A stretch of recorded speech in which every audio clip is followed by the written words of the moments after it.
So once again, thank you so much for joining today's session. My name is Chinjeri Maru. I'll be your moderator for this session or webinar.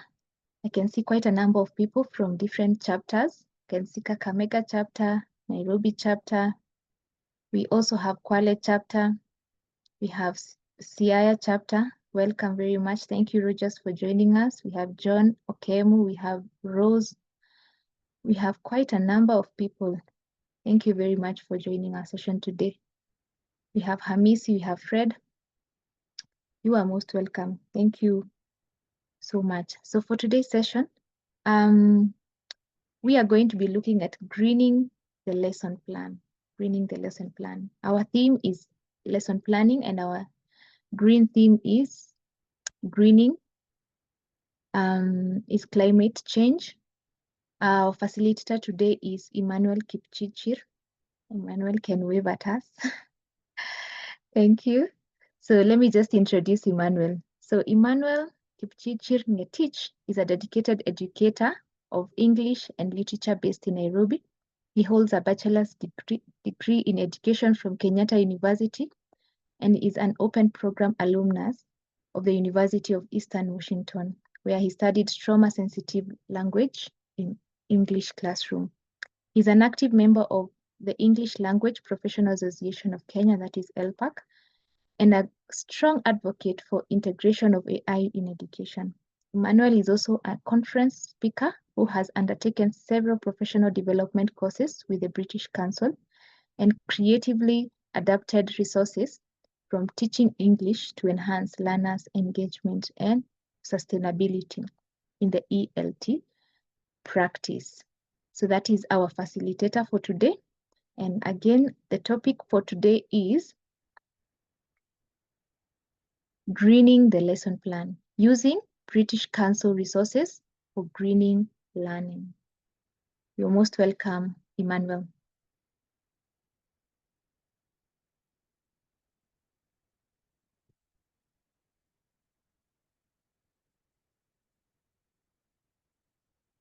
Hello, everyone.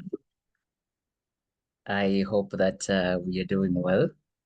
I am very excited to be amongst you this moment, and I am really looking forward to this session that we're going to have so that we can discuss on the dynamics and see how we can better integrate environmental awareness as well as climate into or climate change and awareness into our classroom. That drives the entire conversation today of greening the lesson plan. I know we have done lesson plans before, and we're just going to make probably small adjustments. And the bigger part of this is to see how to integrate the same available lesson plans from the British Council into our already existing lesson plans, or how we can customize those that are available to fit our classroom scenarios.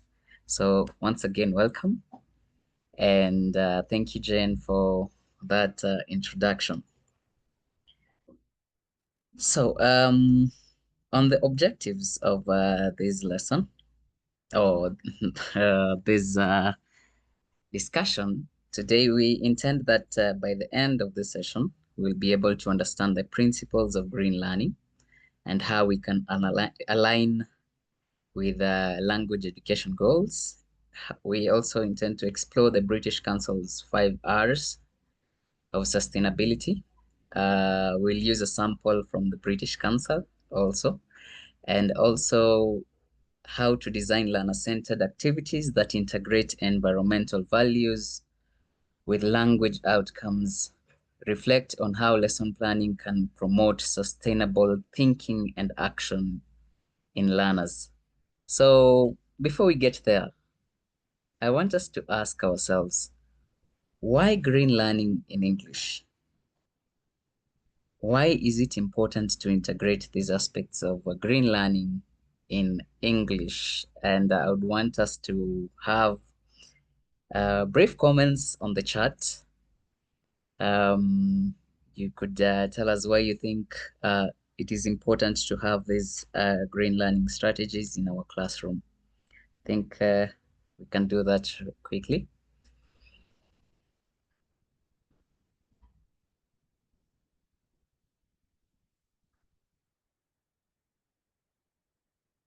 Why green learning in English?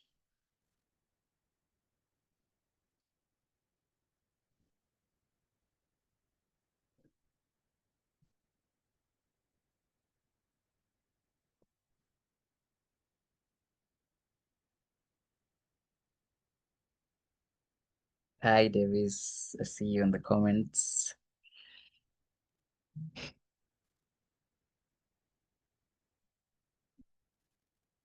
Let's do this on the chat. We could have green learning on the chat. Why should we should integrate this? And I know we can see a few reasons or a few reasons on the side slide where we have Edith. We have Edith who says it's a creative way to champion for environment conservation. Very true. Very true. Thank you, Edith. Thank you, Edith. Any other before we can move on?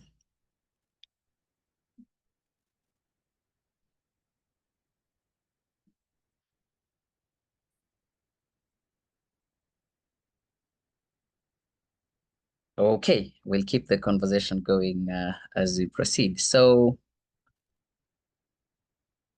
we have why green learning in English? Green learning integrates language learning with environmental awareness. And this starts at a very young age, a very early age of our schooling, when we are told to color trees, and you're told that the leaves should be green. We're not actually told. We refer to the environment and then or a picture, and then we do the coloring. That is part of the environmental integration or creating awareness amongst the learners. Also, it builds responsible global citizens. Very right. When we are talking about climate change, which has become a very huge point of conservation over the past few years. And we have also, it encourages creative use of English in real world contexts when making conversations around the environment, and also being able to use language to advocate for greening the environment. And I know here Isaac is a champion of this. He's been able to mentor a few of us. Uh, I see on the comments we have Moses says to help create awareness about environmental issues. Uh, Jane, can you help me read the rest? Just a few. Yes, sure. Sure. So we have Isaac who says English is functional. Matters, environment are part of these contemporary issues. Mhm. Then we have we have Lillian who says to enable learners to develop their language, vocabulary, to express themselves in how they solve climate crisis. Then we have Koech who says from Nakuru chapter, who says to help create awareness about environmental issues, e.g. conservation. And Dan says it's a way to challenge our learners for climate action. Thank you. Thank you. I think all those are true, and they are similar to what I have just mentioned or part of it. And this this is the reason as to why we need to integrate these aspects of the environment into our classroom, and not doing it as a by the way, but rather intentionally, so that we don't disadvantage our learners when it comes to climate action and environmental conservation. We move on to the 5 R's of sustainability. I know we have talked about environmental conservation and the ways from time immemorial. I know in school we have done this. And I just want us to have a small interaction, sort of. What do you think are the 5 R's of sustainability? What are the 5 R's of sustainability? These are now, we're now basing this on the British Council resources, which is the lesson plans. What do you think before, without shaking anywhere, because we did this with my learners and I really got exciting prospects. So you could share. What are the 5 R's? What do you think are the 5 R's? And you can be as crazy as it gets. Uh, just a minute. Let's be quick about this. 5 R's. So we have some answers coming in. We have Mhm. recycle, reuse, reuse. Okay. Those are two. If we were to Isaac says reuse, reduce, recycle, rethink. Edith says mm, responsibility. Prof. Adosha says, I hope I'm saying that name right. She says refuse. That's a good one.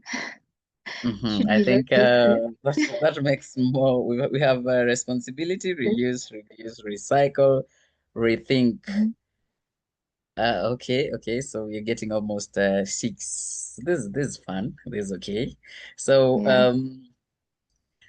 we will look at this later, and we shall see how or which are the specific ones that are integrated in the British Council lesson plans. But before we get there, I want us to think about why it is important to adapt existing lessons, or what drives the entire bit of adapting what is already there. I think for teachers, if we were to share our journey in lesson planning and scheming, I know it's not an easy venture. I'm probably speaking for myself. It's not easy. It's not, sometimes it's not very exciting, especially if you have to do a number of them. So this is where now the existing lesson plans from the British Council come in. It saves our preparation time, allows contextualization for learners' needs. You can customize it and use it for particular context that you want to teach. It also promotes creativity and localization. I know you're wondering how, if it already exists, how does it promote creativity? As a teacher, uh, you might use the existing lesson plans to spark your thinking, or to give you ideas of what you can come up with for that particular class. So entirely pushing the idea of creativity. It also ensures relevance to curriculum goals, as you pick those that align with the curriculum goals. So in all lessons, it's all to make your work easier as a teacher, to make to give you more time to focus on the details rather than just the planning, the writing, and where we have to actually produce copies for the same. So those that are existing, they help you to drive the conversation, and they are actually structured in a way that is very effective for the classroom setup. I know in the CBE we have uh, many the main approach now is activity-based learning, which is learner-centered. And for those that are still struggling with adapting the same in the classroom, this is a win for you. Coming to the British Council resources, you can actually get this. And what are there? What is the structure of this lesson plan that we are talking about? and we're going to look at the components of a good lesson plan.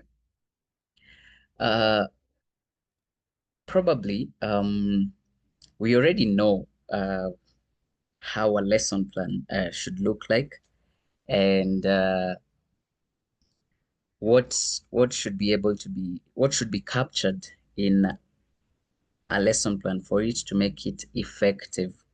And here I just have a list of the components that are evident in the lesson plan from the British Council. We have clear, measurable learning outcomes. We have learner-centered activities, logical progression of stages from the introduction all the way to the debrief, integration of skills and values. Here we talk about thinking skills, the collaborative skill, all these values of responsibility, all of them should be integrated in a good lesson plan.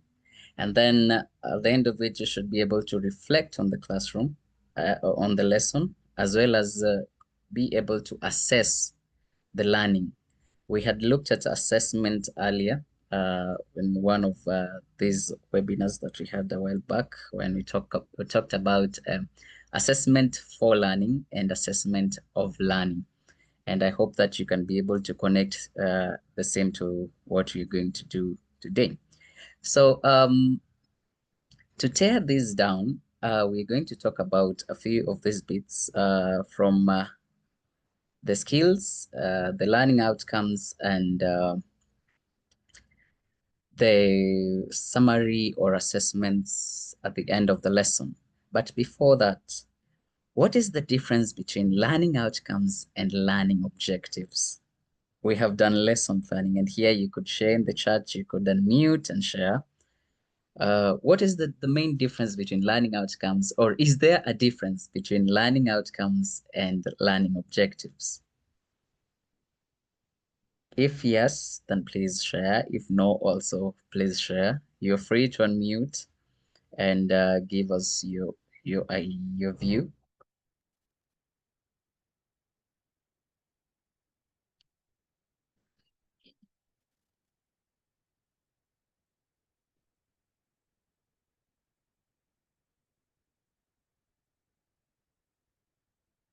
Let's try to be quick in our thinking and our typing and also in sharing so that we can save on time.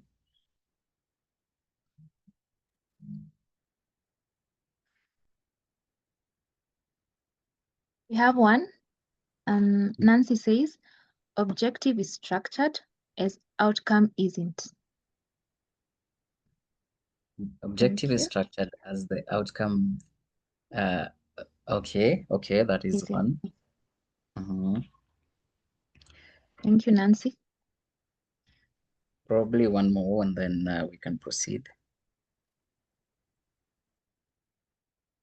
When we talk about learning objectives and learning outcomes. Frederick says something.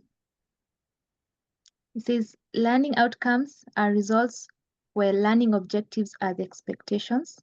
Then we have Wycliffe, learning outcome is focused on learners, objectives is the teacher, focused on the teacher. Edith says, objective is what you wish to achieve, outcome is what is achieved. Okay, all those are right, and we are going to make a clear definition of the same here. And while interacting with one of the courses on lesson planning from the British Council, this was brought out clearly, where learning outcomes are defined as what learners achieve. It is learner-centered. The learning outcomes are learner-centered, and it is what the learner is set to achieve, while the learning objectives is what the teacher intends to be achieved at the end of that particular lesson. And while writing a good learning outcome, you should be able to use the SMART framework, which means it should be specific, should be measurable, should be achievable, relevant, and time-bound. I think this is important when we are writing our outcomes, because if we are not able to make it time bound, then we will find ourselves not being able to properly achieve that goal that we have set. We'll not be able to know at the end of what period. And we have a framework of how to come up with a proper learning outcome. It should have when, it should have who and what. And in this case, when becomes at the end of the lesson or by the end of the lesson. Who becomes the learner. Again, we have mentioned that the learning outcomes are learner-centered. So you mentioned that the learner should be able, now that is what they intend to achieve, they will be able to come up with probably a particular, if it is, they should be able to demonstrate or discuss or define. All these are learning outcomes that are time bound. They are relevant to that particular concept. Again, should be achievable. The target should not be over the ability of the learner, and measurable as well as specific. In my classroom scenario, we have in our, because when you adapt these lesson plans, you can customize them into your various ways that you do in your school. I know different schools have different ways of doing lesson plans, and in my school we usually have a target at the beginning, where have it starts with I.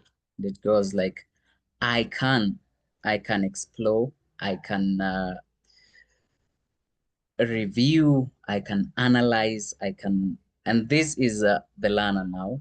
I can do this, so that at the end of that particular lesson, you have to follow up to the with the learner and know, are they able to do a particular task, or have they been able to achieve a particular learning outcome.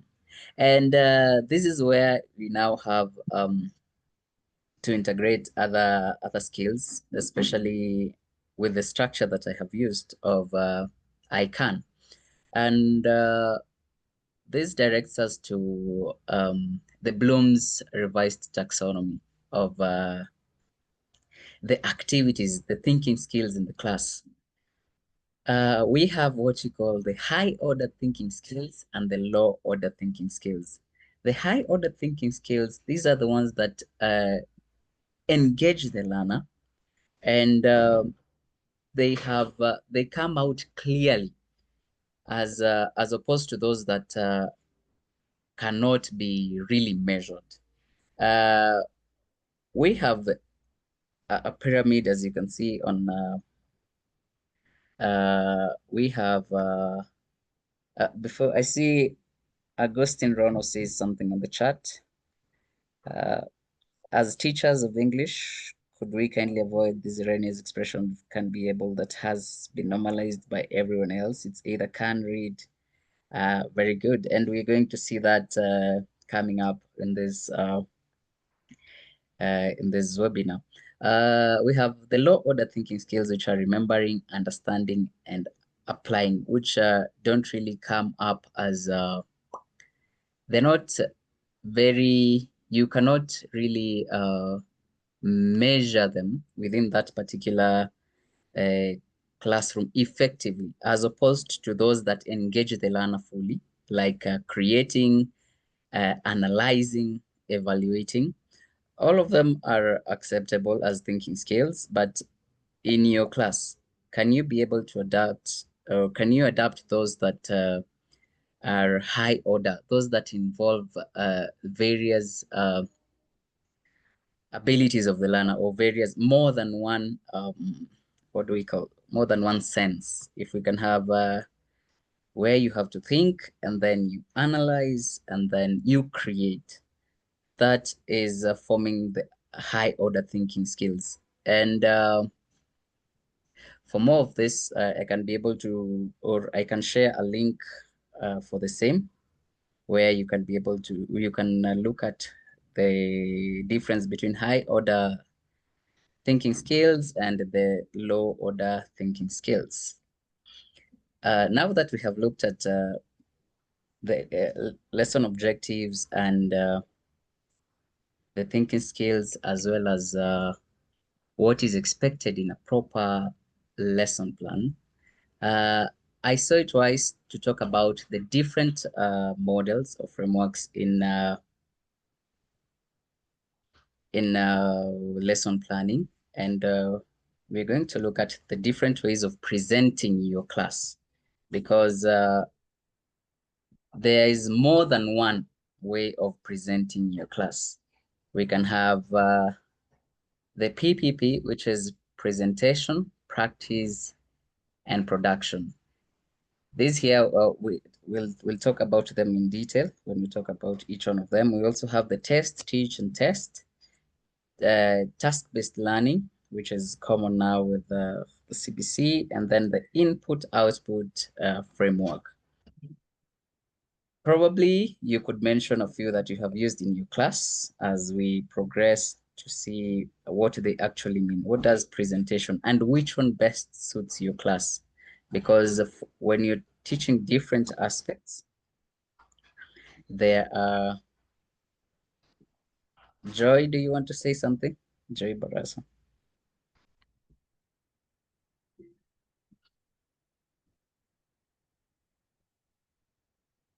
Okay. I want us to look at every single one of them in just in brief, so that you will see, or you can decide which one best suits your class, or for which particular skill that you intend to teach. Because we have the different language skills. We have the receptive skills, and we have the productive skills. Receptive skills are those of listening, and also for the productive skills, we have the writing, we have speaking. Actually, speaking and writing are productive skills, while for the receptive skills, we have listening and also reading. So we have a few that you have shared in the chat for the model that you've been able to use in your class. I see Augustine says engage, study, activate. And probably we can connect to what we have in this particular framework or models that we're going to discuss. So I want us to move on to the presentation, practice, and production. This one is the most common form of lesson structuring or planning. And here you present, as the teacher, you introduce a new learning concept. You provide aspects or activities that the learners can do to achieve the learning. And then the learners produce what they have learned. If, for example, in this lesson structure, when you are trying to introduce the word reduce as one of the R's, so you can probably tell them that one of the R's is reducing as a form of environmental conservation. Then in the control activities, come up with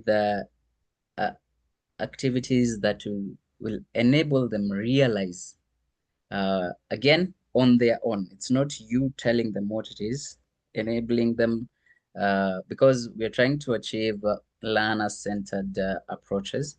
So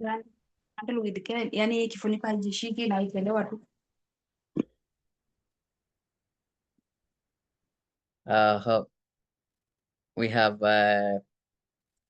so you can achieve this by coming up with a new concept that they have not encountered before, and then come up with activities that they can do to ignite or activate their learning, as Augustine mentioned. And then we have the learners now producing uh, or trying to show their understanding through using language, with be it in written, be it through speaking, and that way we are able to know that they have understood the meaning of reducing as a concept of environmental conservation. Jane, please move to the next slide.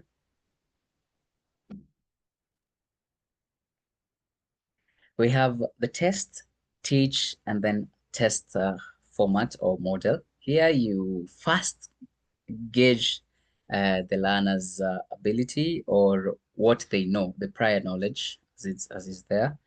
You can come up with a test. For example, you can tell them to write, if we're talking about the 5 R's, as I did in my classroom, we're talking about what do they know? What do they think the 5 R's are? The same way we did here, we were able to list the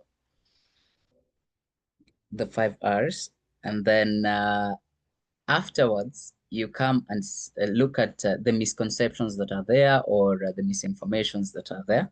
You correct that as a teacher. That is now coming in on the teaching part, where you address the gaps and teach the new content. If I saw one writing R as responsibility, so we could have probably now at this moment now, I can clarify that one of the R's is actually rethinking or refusing, or we can say recycling, reducing any that is missing out. So I can be able to come up with that as a teacher. And then the last bit now, you reassess through a communicative task, where now the learners can now show their understanding through an activity, probably writing a speech about environmental conservation using the 5 R's, or you can as well tell them to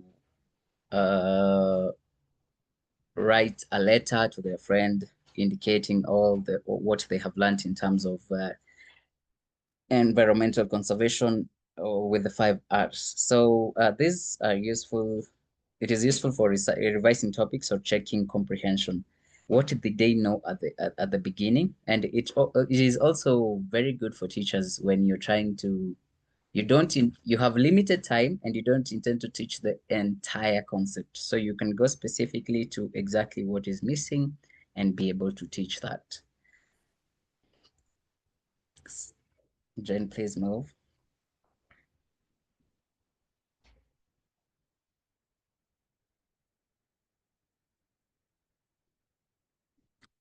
Then we have the task-based learning.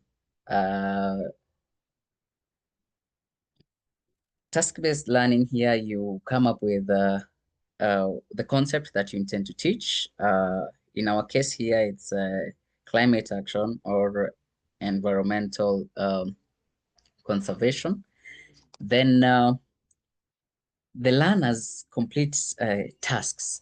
Probably the learners can, you as a teacher now, you have to come up with these tasks, so that, and also prepare in terms of material, as well as the time and the spaces needed. So as you come to class, the teachers are able to, the learners, sorry, are able to take part in these tasks, and they're supposed to learn through those tasks. If we are talking about environmental conservation, probably in the chat we can list what are some of the activities that we can come up with as teachers to show, to enable these learners learn environmental conservation. What are some of these? I see Augustine talking about task-based language teaching, or the OHE. Again, you can have various names for this. This is particular to the British cancel resources that are there. So these are the terms that you will be able to get when you engage with those resources. So probably we could share what are some of the activities that we can come up with in the classroom for environmental conservation, task-based, in a task-based learning.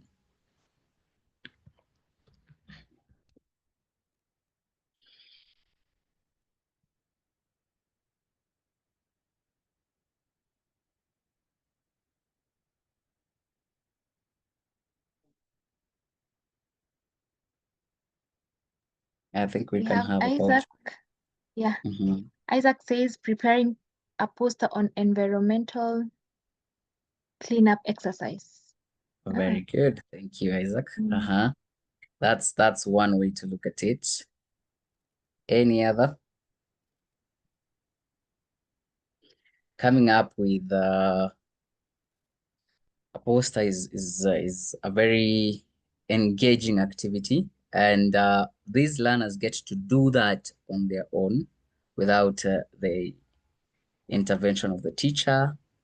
And then now post the task, you now come in as the teacher, look at the tasks, where you can have activities such as we can have the learners moving around. If it is an art that they're drawing, then learners can move around within the class. Again, this calls for preparation so that you have enough space where the learners can move around. Go if they're working in groups, going around to go check what the other learners have done. And then if they can share, that will be perfect. Then as the teacher, you come in at the end, reflecting on what they have done, as well as correcting or adding knowledge to what was already done. So that is the task-based learning. And I know we have used this in our classes before. So this is one one model that we are familiar with. Then on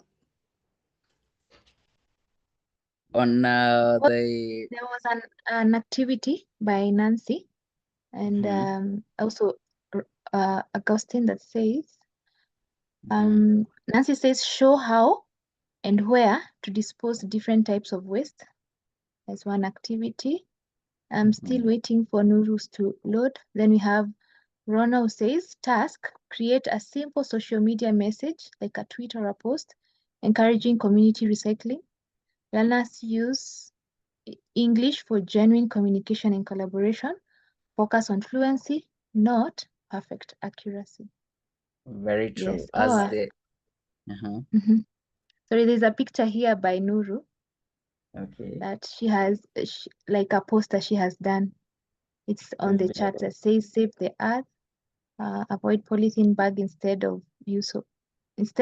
use plates to end pollution of the environment, prepared by her Form 2 East class. Thank you, Nuru.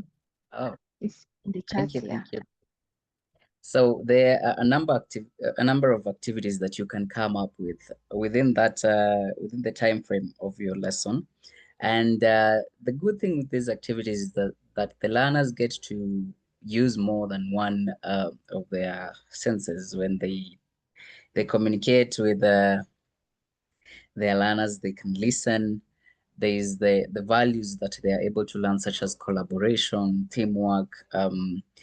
They are also able to think before they actually do that particular task. They have to think, they have to order their steps, and then finally come up with the particular the final product, which now as a teacher you will assess and be able to give feedback on the same. And the feedback is very important because now you're able to clear any misconceptions that are coming in. I see Edith says creating poems based on environment, and that is also very true. This gives the learners the freedom to use language, and in that they're bettering their mastery. Again, it's not about being perfect or accurate, because you'll have now the end bit where you're coming in to correct. You don't expect that they'll be perfect at that particular moment of the activity. So thank you for your insights. The models that we have talked about, the PPP, TTT, and the task-based learning, you'll notice that they have a similar structure of an input and output, input and output. Most of the time, it's the learners to give the output and the teacher can correct where they feel they needs correction. So with that said and done, in a green classroom, what are some of the strategies that you can use to integrate the language techniques where you can now involve, how can you teach particular language skills? And we have a number that are there. We have just before we go into the warmers and leads. What are the language introduction techniques that you can do? One of them is the grammar translation method. And in the grammar translation method, here you can use, you can come up with simple sentences that use that particular word that you intend to teach. For example, you can say, in a class, you could give a sentence like, the teacher okay, let me reframe this and say, the student refused to pick the refuse. The teacher refused to pick the refuse. Now, in this sense, the learner will be picking out now the same word that has been used, refuse and refuse, through that particular sentence. Then they're able to know that this word has another meaning other than the one that they're used to of denying. We have another technique that we can use within the classroom for just to teach language, which is the total physical response. Total physical response is also just the learners demonstrating or doing what you're telling them. For example, you can say stand, you can say sit, you can say jump, you can say pick, throw. So all these physical responses, they engage the learner because they make them do something. So you can use the particular words that you want to use to teach within that particular classroom. You're trying to tell them, probably if you're talking about speaking against the littering in the environment, you can come up with a sentence such as, I will litter the environment, and ask them to use the word refuse within that particular sentence. I refuse to litter the environment. All this, the total physical response, the learners are able to pick out those action words, the verbs within that particular sentence that you're giving. And that way they're learning that the language that you intend to teach. Finally, we have the ones that we have mentioned again, PPP, TTT, TBL. I'll not go deep into that because we have talked about them. All these, why is it important to have language introduction techniques? Our learners, we have learners that are able differently or learn differently. We have the visual learners, we have the learners who can listen, we have those that see, we have different challenges that are coming in. We have those that require activities, those that require to do actually for them to learn. So coming up with these different introduction techniques, language introduction techniques, you are ensuring that your class is inclusive and that you're catering for all those learning abilities that are present within your class. So we go to how do you start a class now? After preparing your lesson plan, how do you come up to start your class?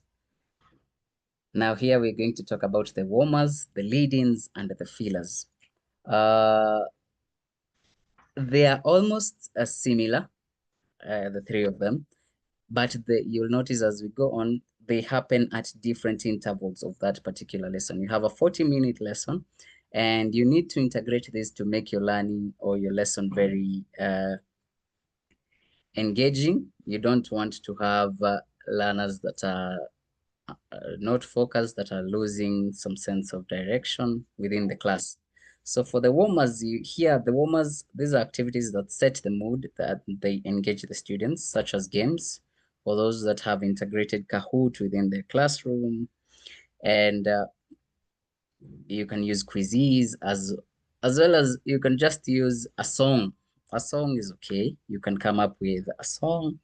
And this is not necessarily very related to what you're going to teach, but it is a plus if you're able to use the same.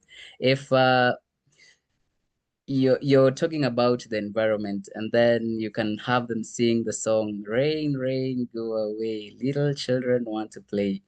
It's exciting for them, depending, it doesn't matter where or how old they are.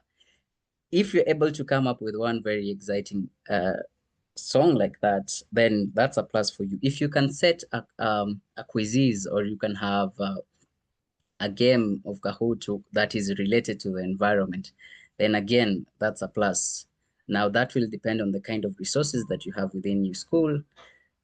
So again, as you're planning, keep in mind the resources that you need, what is available, and what you can work with. So sometimes you can even ask the learners themselves to come up with an activity that is related to the environment or whatever you're teaching at that particular moment. So that is the warmer. It just sets the mood, makes the learners excited, because transitioning again is very difficult. Moving from one lesson to another sometimes just needs that push. And I know for most language teachers, this is not really a problem. We can probably the math and the technical subjects, this is where they quite have a problem or a challenge. But always come up with activities that are engaging, that are exciting for the learners. Then for the lead-ins, these are just you can have questions that connect to what you're going to teach. You can ask them, why is it important to conserve the environment? Or you can come up with a scenario. I see Augustine talking about two truths and a lie. Very good. These again are very practical games that you can use in your class. We can have a broken telephone and many other games that you can approach within your class. For the lead-ins, come up with a scenario that will get them thinking. They don't have to really answer that within that particular lesson, but it can activate their knowledge. You can give them a picture just to think about. You can ask them, what would happen if all trees in the world would be burnt today? And through that, the learners are able to now reflect and then use what the knowledge that they've had before about environmental conservation. And that will now drive towards the sense of the importance of environmental conservation. Finally, you have the fillers, and these come within the lesson, in the middle of the lesson. And one that I love to use the most is moving around in the class. We can have in the middle of the lesson an activity. Every activity that we're doing, as we are presenting, you can tell them to stand at the back. You can allow them to come to the front. As they're doing their activities, again, I'm using the example of the task-based learning. As they take on that particular activity, allow them to move around, of course, in an orderly manner. Then this allows them to it breaks the monotony of the learning that is constantly done while they're seated or while they're doing one activity. This way, it puts in some new energy, and at the end of it all, you're able to achieve your objective. So we have, as you're introducing your lesson, you can use warmers and lead-ins. Warmers come at the beginning. Then just after the warmers, the lead-ins help you to bring in the content. And then within that particular lesson, you can use fillers to change pace, re-energize the class, break monotony, as well as give new energy to what they are learning. So this is how you introduce your lesson. And I'm sure we've been able to do this within our classes. And I am very excited that we have several resources from the British Council. At the end of this, I have a link that connects to those that we can use for our classroom. Again, as a teacher, you can be as creative as possible. Come up with activities that are tailored for them. If especially for the one that is talking about the two truths and a lie, that is very personal for them. It also helps you connect better with the learners because you get to know them better, and they also get to know you if you participate, which I highly encourage.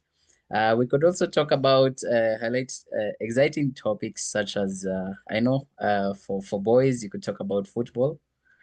Um, Myself, I am a Manchester United fan, and I know things are going on well as of now. So probably that's something that you could bring up and connect it to the lesson. So if you're able to also use storytelling as a way of coming in, just a brief anecdote that you can use. It's exciting to connect to just help in connecting with the learners.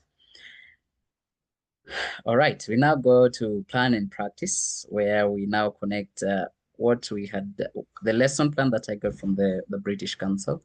And I hope, Jane, you can be able to click on the link and help us. It is very long, so I had to tailor it again to fit my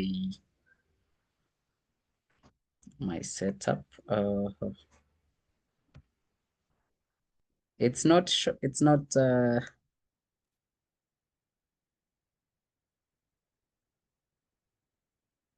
My goodness.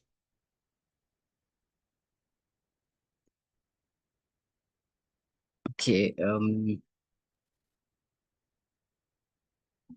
That is the British Council resource. As I get it, you could move on to the next Oh, slide.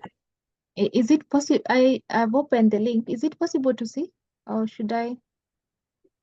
I think you'll need to share your screen again. Okay, let me stop sharing and then I go back there.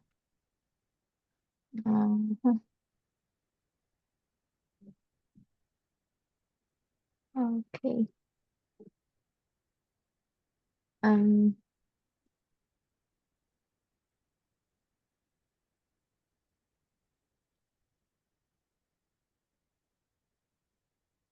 just 1 minute. Sorry for the delay.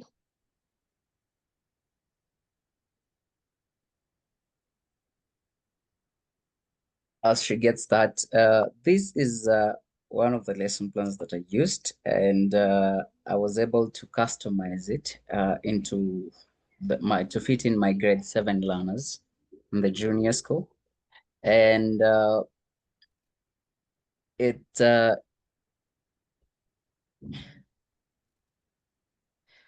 Is it this one? yes, you'll move down to. Now, the good thing with these resources, you have those that are that you can use in a face-to-face class. We have those that you can use in an online class. As you can see, there are lesson plans for the face-to-face teaching, for the remote teaching, we have a worksheet, transcription for listening. So all the resources that you need are actually here. You can actually take this and use it in your class, of course, with a few changes to fit in the timing. I noticed this takes about 60 minutes. So I know for classes it's different. So um, just go down.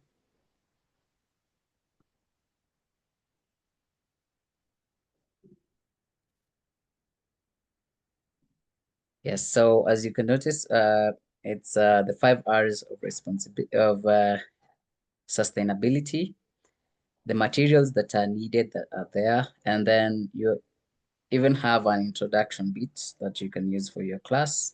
Then it is divided into the different sections. Again, we said a proper lesson plan is properly structured with smooth transitions into the different stages. So here we have the warmer and the introduction bit. So this is what the teacher does, and it's typically what you would have written as a teacher as you prepared for that particular lesson. Then it also has an activity there for listening. And then we have introducing the fact file. Now, as they listen here, so they're coming up, they already know, we are familiar with the 3 R's of recycling, reusing, and reducing. Now, bringing in the 2 new R's, which is according to the British Council now, is repair and reuse. So that also comes up as they have listened, and now it's introduced in the fact file. Again, it has timings of, you will need to adjust this to fit in with your timing. Once we're able to move to the lesson plan that I did, we'll be able to see how I was able to customize these activities within the time limit of 40 minutes. So I think we can just run through to the bottom, and then we can go to see how, again, these are readily available. You can download them in case, in situations where you probably have challenges with the internet. The good thing with this is that you can download these resources and use them for your green learning in your class. So I think that's the end of it. So yes, so there's an activity at the end where now there's an output by the learners. We can go back to seeing how I was able to customize this for my class.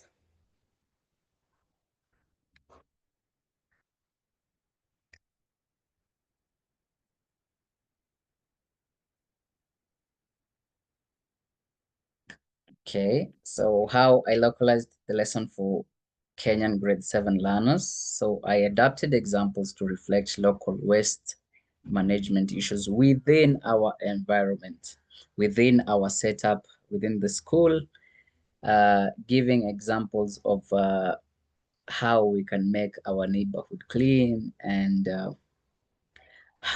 why it is important to do the same. I was also able to link the learning to other learning areas for familiarity. They were able to talk about the lesson being linked to integrated science, agriculture, and social studies, among many other learning areas where environmental awareness is taught. Then at the end of it, the learners were able to make eco pledges, where now they pledge that now that they know or they have learned the 5 R's, what are they going to do? What action are they taking? Then again, this was linked to the Kenya's environmental education goals. We know the goals of education connecting to the environment. So this is how I was able to adapt this, and it will be evident in the lesson plan. So as a teacher, picking it up, try and utilize it in a way that fits your classroom setup. Don't just pick it and use it that way, because again, we live in different areas or geolocations. So it is important that we talk about things that are happening within our environment. When you tell learners, and this is a problem that I'm facing or I'm really struggling with, and when we're teaching language, we find ourselves telling learners as white as snow. How many of our learners have seen snow? Honestly speaking, if we are talking about these aspects of the environment, can we adjust them? Can we localize them so that the learners can relate to the content? That way, they're able to see what is around them, and they don't feel frustrated that they're learning things that don't connect or don't really have a lot of meaning to them. So I have a lesson plan that I localized, and I was able to share it on the screen. Probably, Jen, you could move to the next slide. So the lesson was 40 minutes, and I had my objectives listed. Just before we get to the lesson plan at a glance, let's look at the lesson plan.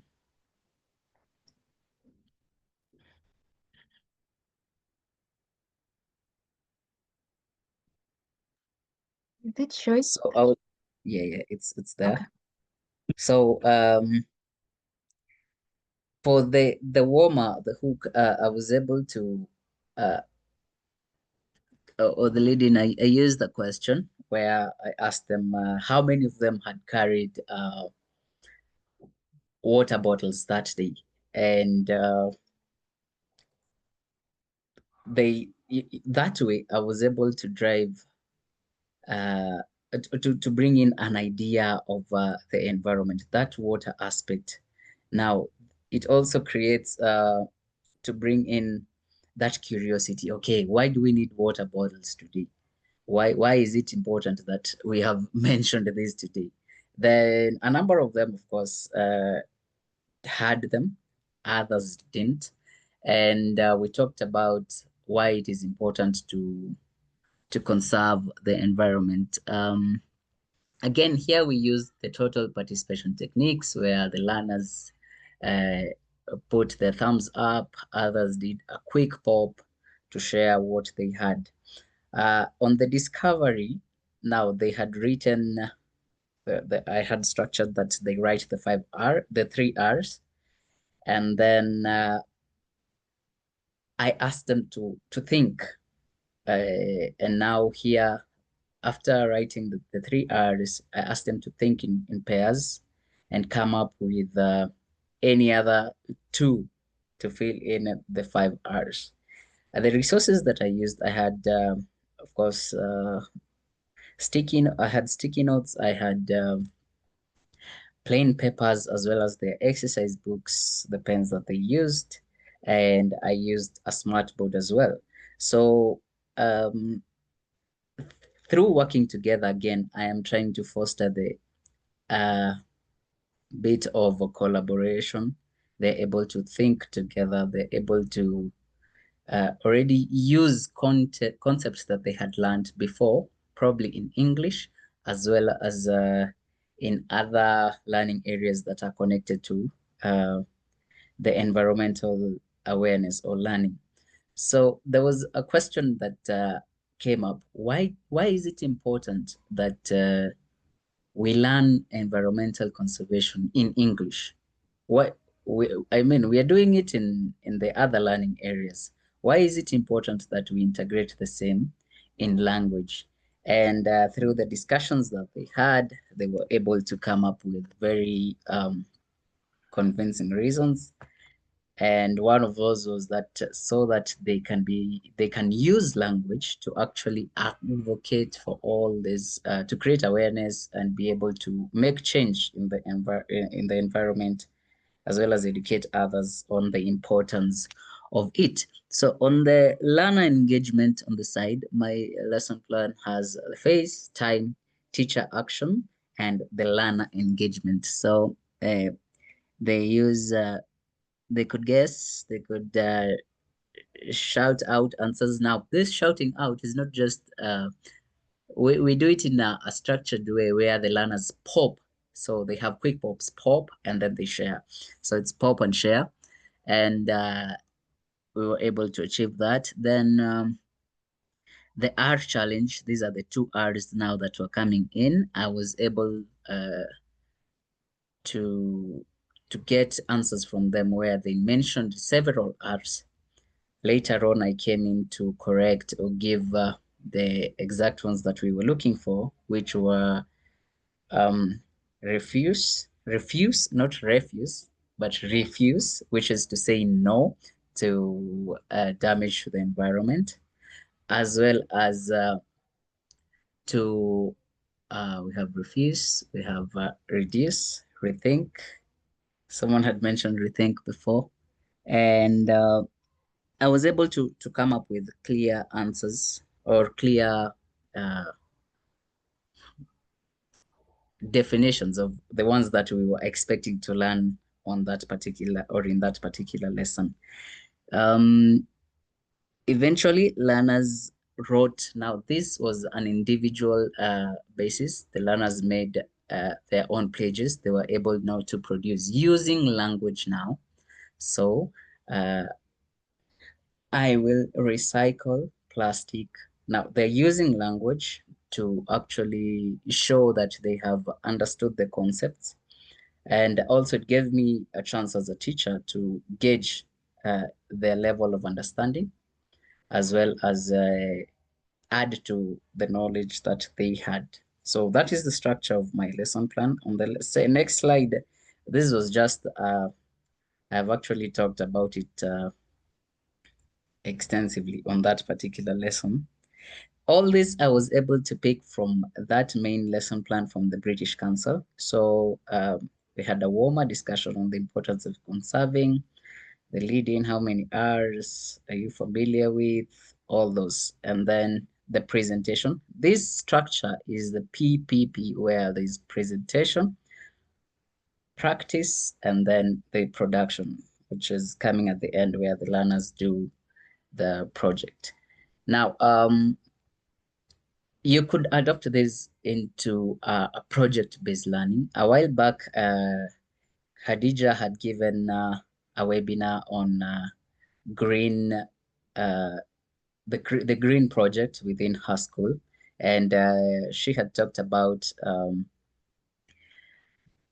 how they were able to take part in activities, a project that ensured the conservation of the environment within the school environment. And I know Isaac here also is a big champion of the same. Probably Isaac, he could share a few of the activities that you have undertaken within school for the same, for green learning.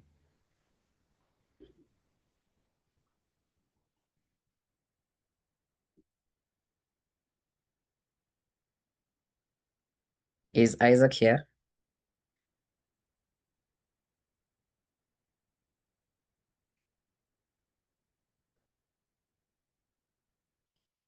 Okay, I'm sure he will find us along the way if he's not here at the moment. Okay, so this is just the overview of that lesson. We have the stage activity, the purpose, and the framework used to have presentations. Now the teacher now comes in with this bit. And as I've said, you could use games, you could use songs, poems, and activities that excite the learners, and then coming with the lead-in, introduce the concept that you want to teach, and then the learners also show you what they already know or they're able to share, and then they give you what they think about the new concepts, and then involve them to work in groups, in pairs. This helps to teach other aspects of language, or they help to cement other prospects of language within the classroom. There are a bit of the production where the learners write the eco pledges. Here, the learners were able to now own the concepts. when they say, I will, I will. So they are now making a pledge on environmental conservation, and you hold them accountable for that action. And at the end, they were, as they shared, they were able to point out a few of the things that they do wrong in the class, and now they're going to do better now going forward. Now that they know what they can do. So that is a photo of my classroom. Okay, coming next.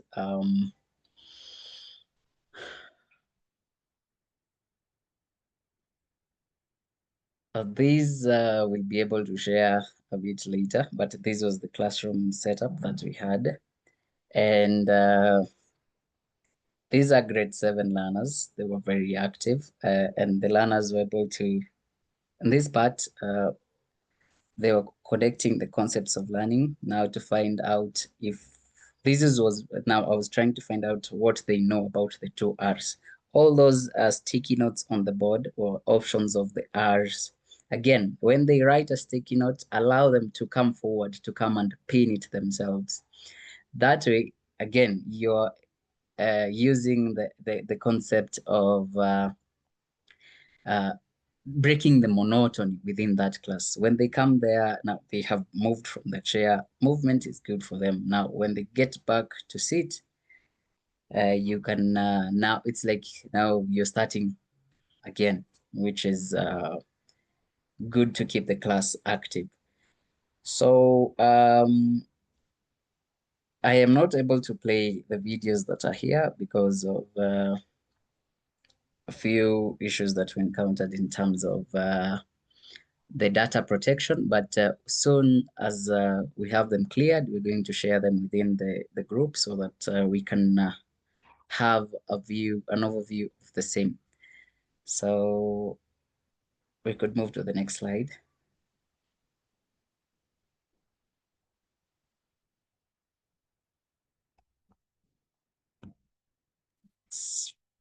I'd want us to have this activity,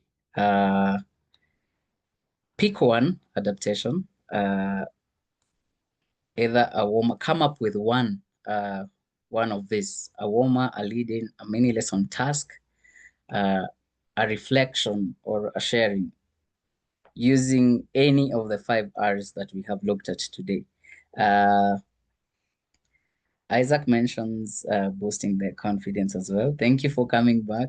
Isaac, would you like to share a few of the activities that you do in your school in terms of environmental awareness and conservation?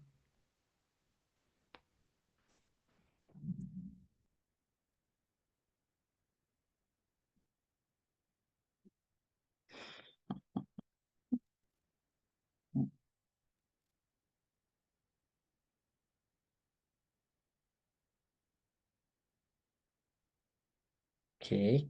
Uh,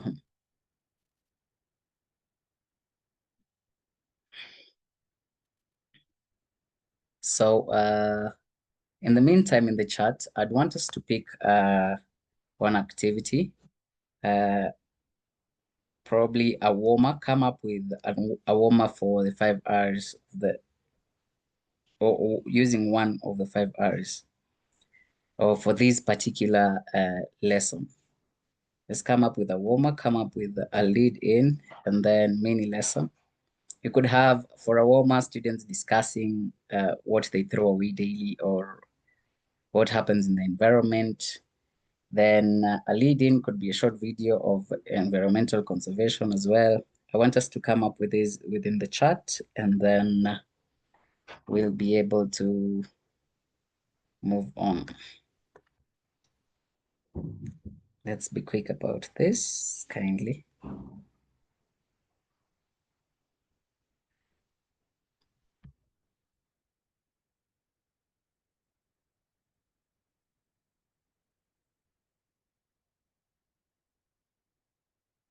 As the answer, please, you can indicate this is a warmer. You can say warmer and then, or a lead in, and then you write it. A discussion point, a task, you can indicate it that way so that we are able to pick it out. And in the process, we're able to make ourselves even more familiar with what we are talking about today.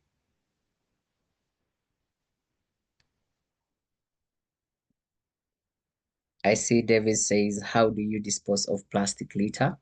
Probably you could indicate where does that fall in? Is that a warmer? Is that a lead-in? Is it that way we are able to pick it out clearly?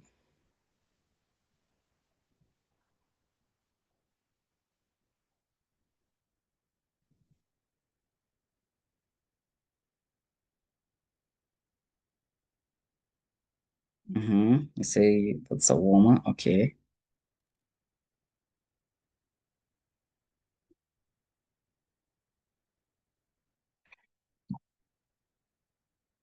Probably we could have two more and then we move on. Warmer says, how do you dispose of solid waste?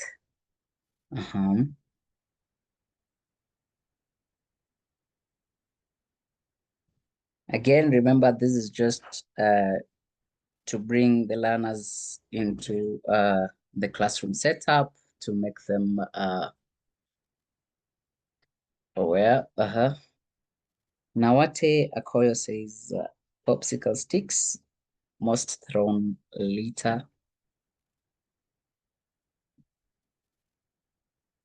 I think she's answering to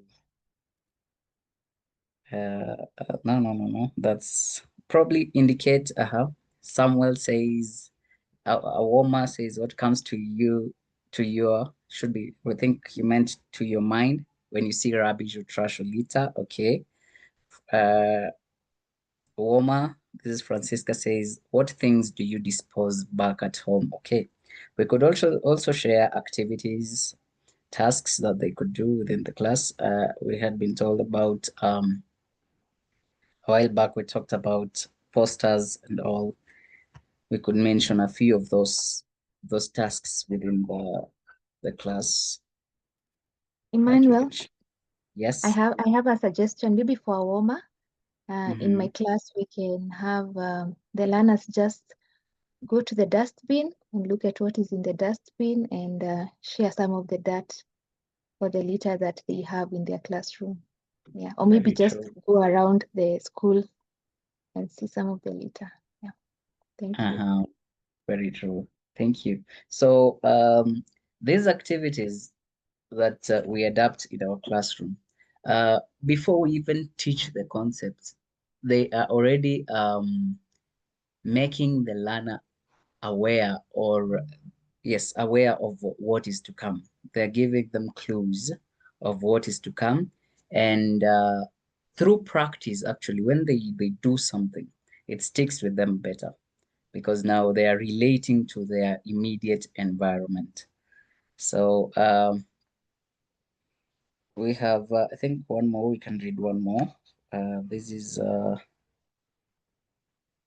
Augustine says, lead in. We have display the icons of or flashcards on the board in a mixed order. Okay.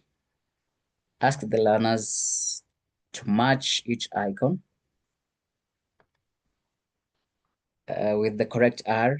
Refuse, reduce, recycle, reuse, restore, repair. There's also repair that we're mentioning. Then oh, the chat has disappeared again.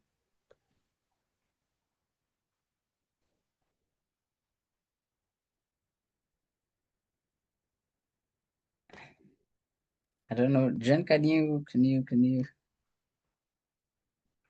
Aha, here. Okay.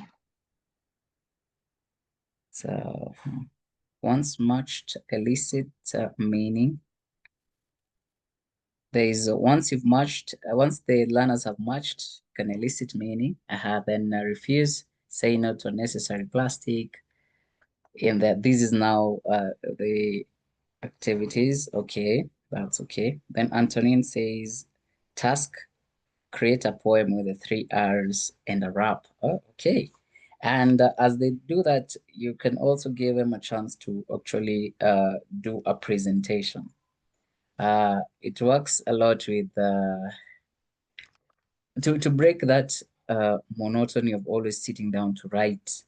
Once you involve these activities, the learners get excited and you're able to see a different side of them uh, from that particular task that you have given. So all these are tips of how to make your learning engaging or interactive. You can as well adopt them into your lesson, and I am happy that most of them are coming in. We can easily get them from the British Council. Next slide, please.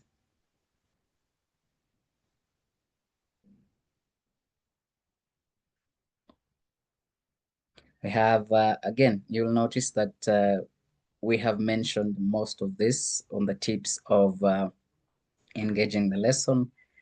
Make the tasks different. Again, if they're able to move around, if they're able to draw, it helps to cater for or to make your classroom inclusive. If you're able to use different tasks, then every learner is catered for.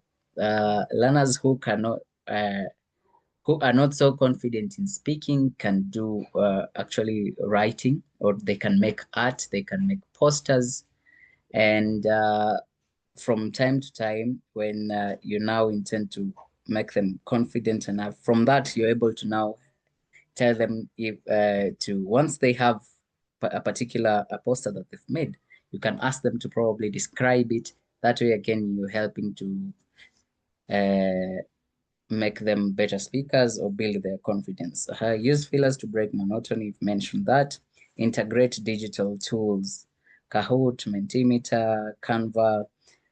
These really help to keep the class exciting, especially if you're using them as warmers or yes, as warmers at the beginning of the lesson. It gives a different, it adds energy to that particular class. I use a lot of Kahoot, and every other time we are always looking forward to learning English. So you could use the same for your class. And there are games that are downloadable. You can download and print them there instead of if you're in a position. I know some of us are not able to um, access the internet, or we have limited resources. We have those that you can actually download and use them within your class. So I'll uh, I'll advise that as you prepare, take all these things into consideration. If you're not able to have a connection during the class, then you can actually use those that can be printed. I want us to look at after the learning, how do we assess and how do we check on reflection? We are almost coming to an end. So how do we check on learning? How do we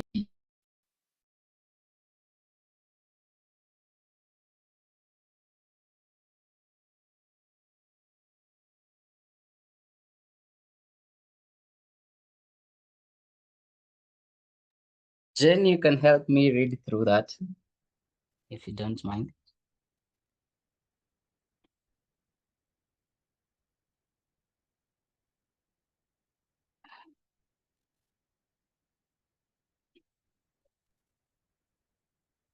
Read through the assessment and reflection. Yeah. Yes. Sorry, I was Okay, getting my charger.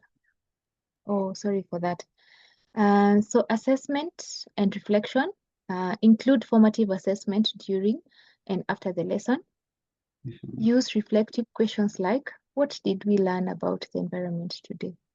How can we apply it outside class? Thank you. Now, this connects again to that when we're talking about learning outcomes and the objectives. So through this, you're able to connect and see did you achieve your the objective? Were the learners able to get to the learning outcome that was intended? So as you listen in, you get to gauge how far you have come, and if anything needs to be redone, then that is the point where you now identify. And in your next planning, you're able to indicate the same. And assessment and reflection form a very important bit, because that is how you gauge if you're making progress or you're stagnant. And this brings me to the most important bit of that for the teacher now, the bit of debriefing your lesson plan. What are some of the questions that guide your debrief? Debriefing a lesson plan. The debrief is the bit where you now analyze. It comes at the end of your lesson. After you have taught your lesson, uh, you're coming up with an analysis. So what did you expect? What were the objectives? Again, that you intended to achieve. What worked? What did not work? And here now you come up with a list of the challenges that you faced. If it came in terms of resources, you're able to highlight the same. If you needed to go out and probably there was an issue with the weather and you're not able to go out, then those are some of the things that probably you can indicate, and how next time you can be able to, or you can plan better. Then you can talk about what you can do differently. And again, this is important because not all techniques work for that particular lesson. So you can always, the good thing is that we have different or varied options that you can pick from, and you tailor them to that particular lesson that you want to teach. So if one did not work, then you can move on. I think in my lesson, one of the challenge that I had was that this came as the last lesson of the year, and there were activities that were happening after that particular lesson. So the concentration, I really struggled with keeping them there within that particular lesson, because they were always looking out for what is to come. And I think now, considering coming up with the next into the next lesson, now I know how am I going to approach a lesson that is coming towards, probably towards lunch or towards the end of the day, or just before an activity that seems more exciting than learning. Actually, they were very quick to sing Merry Christmas at the end of the lesson, which was okay. So I think as you plan, now I know that there is a challenge that comes with such, and I can plan accordingly next time, so that the activities that I have in class connect to that which is to come next. That way, I'll be able to still achieve my objective, as well as not keep the learners bored, or I'll be able to manage the energy in there. So I want us to look at the key summaries and takeaways. Again, you can find all this that I'm talking about in there's a course by the British Council. I don't know how many have encountered or have done it on the planning of lessons, all these ideas. Most of them actually I picked from there, and I have been able to do all this. Lillian, you have a question. Were you able to do all those activities in 35 minutes effectively? Actually, yes, for the 40 minutes. My lesson was 40 minutes, actually. We have 40-minute lessons. And I think I was able to achieve all that within the lesson, because again, the activities were not very intense and they didn't consume a lot of time. But at the end of it, of course, not all learners were able to share. You don't intend that all learners share. Of course, if they have written it down, you'll pick them and go review them later. But you also need to allow a few to share what they experience in that class or what they have been able to achieve within that class. So I had a few who shared, I can be able to, or I can recycle uh, plastic material to ensure that the environment is clean.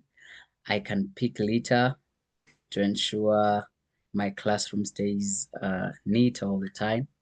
So within that particular lesson, I was able to achieve within the 40 minutes, I was able to achieve the same. I didn't take any more of the time because there was a lot more to come. But I know for most of us and for most lessons, it's not all the time that I'm able to achieve within 40 minutes. Again, depending on the concepts that I'm teaching and other factors that are coming in within or during that lesson. So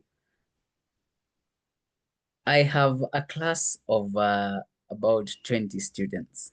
So I was able to do this for 20 students. I know it will be a challenge if we are talking about a group of more than 20. If we have, I can see Rogers mentioning 72 learners. 72 learners is a big class. That's a big class. And I think within the time limit for you have to now tailor activities. Again, this lesson plan structure, you will need to tailor it. You will just not pick it the way it is. You need to tailor it to cater for all the 72 learners. I don't know how you can handle movement within that class, but such a class, if you're able to do an outdoor class, then even better. If you're able to just go sit in the field and actually do that lesson there, then I think you'll have more space. You'll have more realia to use. And you can vary the activities so that you have a group doing poems, another doing art, another doing probably a skit or a rap, as Dr. Antonin mentioned. By varying these activities, you're able to cater for the different learners, and then you have a variety within that class. So again, you'll need to tailor all this. If you need to print material before, then you really need to work. Before you go into the lesson, you need to have all the resources ready so that once you start, then you utilize the time that you have within that particular lesson. So key summaries, lesson plans should be learner-centered and outcome-driven. Again, there is a goal to be achieved at the end for the teacher and also for the learner. If we're able to plan this accordingly, then we'll be able to do it well. Adapt resources to suit the context. Please let us not talk about snow if we are learning about rain and mud that is within our environment. Let us give these learners a chance to even tell us let us learn from them. It is not just giving the information. That way you will be able to speak to them directly, and they are actually learning from themselves once they share their experiences. Then use the 5 R's to teach both English and sustainability. Again, why is it important to connect these two? It is through language that we are able to create awareness. It is through language that we're able to express ourselves and also give our views on environmental conservation and make a substantial effort through that. So it is important to integrate the two. And then encourage critical thinking and creativity. Within that particular lesson, I mentioned about the use of thinking skills, as mentioned by Bloom. Pick out high order thinking skills. Create, analyze, evaluate those that require them to actually go beyond. That way you achieve better results and better engagement for the learners. We have resources that we can use from the British Council. We thank them greatly for that. You click on the link Teach English, and once you get there on their website, you have courses for teachers that talk about climate action, as well as having ready-made lesson plans that you can tailor to your particular lesson. And the good thing is, even when you're not, I know most of the time, especially for teachers who are also part of the administration, you're not really available for all the lessons. But if you need something to be done very quickly, you can go there, pick out something, share with a teacher who can actually utilize the same for your class. Otherwise, that was my presentation today, and I welcome any questions that we have. Remember, every lesson we plants a seed for language, for values, and for the future. Any questions?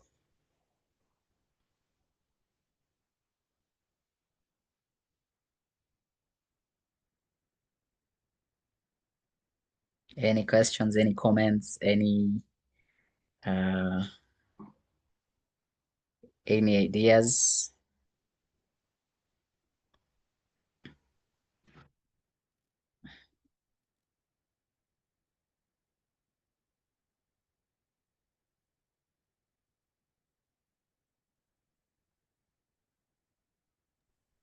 Sorry, I'm struggling with my mute icon, trying to find it. Thank you so much, Emmanuel. That was a very detailed webinar coming from creating a lesson plan that is learner-centered, being particular and giving us step by step on how you can engage the learners to ensure that the outcomes are achieved. Then going in and integrating the greening aspect step by step. Thank you very much also for the frameworks that you have shared. Very, very resourceful. We do really appreciate. We have Isaac from Nairobi who says, bravo, keep it up, keep. We have Andrew says, well done. David said, sorry, wow, wonderful presentation, really blessed and educated. Then Lillian adds, awesome presentation. Augustine says, this is great, Kip. You've started well. Wow. Then you have Xavier who says, this is wonderful. Pauline says, great presentation, Kip. Well done. Samuel from Kwale says, well explained and elaborated. Thank you. Yes, we have Rogers who adds, great presentation, a lot to learn and carry into the classroom. Then Francisca says, keep it up, keep, never disappoint. Wow. Then you have Tiberius, great presentation, Emmanuel, Daniel, Omolo. That was great, Emmanuel. Amukasa says, Caroline says, awesome. Elga says, great presentation. Rona says, kindly share your contacts for networking and mentorship. Thank you. Then we have Antonine, great presentation. Keep kudos. Actually, Keep, you can share your email address if that's okay with you. Then we have Lydia, insightful presentation. Well done, Keep. Then we have Eddie Muthoni says, just a comment. Thanks for the awesome and insightful presentation. Edmond says, a very insightful presentation, thumbs up. Josephine says, simply the best. Joy says, great presentation. Nuru says, good job, Keep. Then we have our chair who says, this, The slides and recording will be shared. Then Caroline from Mombasa says, thanks for the great presentation, very insightful. Is it possible to engage the teachers when presenting? Ah, that's a good question. Then Kip has shared his email address. Just in case, you can reach out to him through that. Otherwise, thank you very much, Kip, for the wonderful session. I have learned quite a lot. Honestly, I have. And thank you for sharing the British Council resources that are quite accessible and available for everyone to use. For now, I think we will end our meeting, but before we do so, we can invite our chairman to say hi. Hi, Chairman.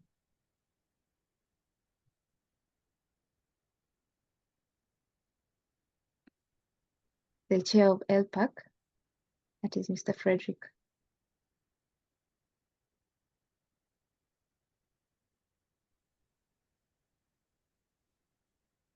Okay, we do have Tiberius here. Hi, Tiberius. You can say Hi, something. Jen. Okay, welcome. Thank you. Thank you so much, Emmanuel. That was good presentation. I believe that we are learning, and every moment we gain new knowledge. And I just want to thank everyone who made time to attend this webinar. I believe as LPAC, we are adding value to our classroom practices and approaches, and we are really gearing up for the 844 mind shift to the other CBE system of education. All this will be good in gelling up with what we already have as we prepare for the CBE. Very soon, next year actually, for us who are in the senior school here. Thank you, Jen, for the wonderful moderation. And keeping up. Keep keeping up. Okay, fine. Nice. Thank you. Thank you, Tiberius. That was the vice chairman. Thank you everyone for joining. We want to first appreciate our facilitator by giving him our flowers, our environmental flowers, as Isaac would call it. And as well as you share that, please also share with yourself because of the great insights that you've also shared here. A lot to learn from one another. Thank you so much. I don't know if our secretary has any announcement. Rukia, could you possibly be having any announcements? Anything to watch out? Our next webinar will be in the month of December. We'll share the day and the time. Yeah. Is there any announcement, Rukia? Okay, I think she's not here. Okay, no problem. So for now, it's a wrap. Thank you so much, everyone, for joining. Have a lovely evening and goodbye. Goodbye. Thank you. Bye. Bye. Bye. Good night. Bye bye, and may God bless all of us.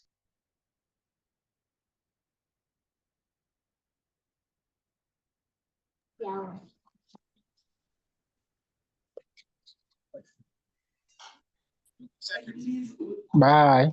Yes. Good night. Yes.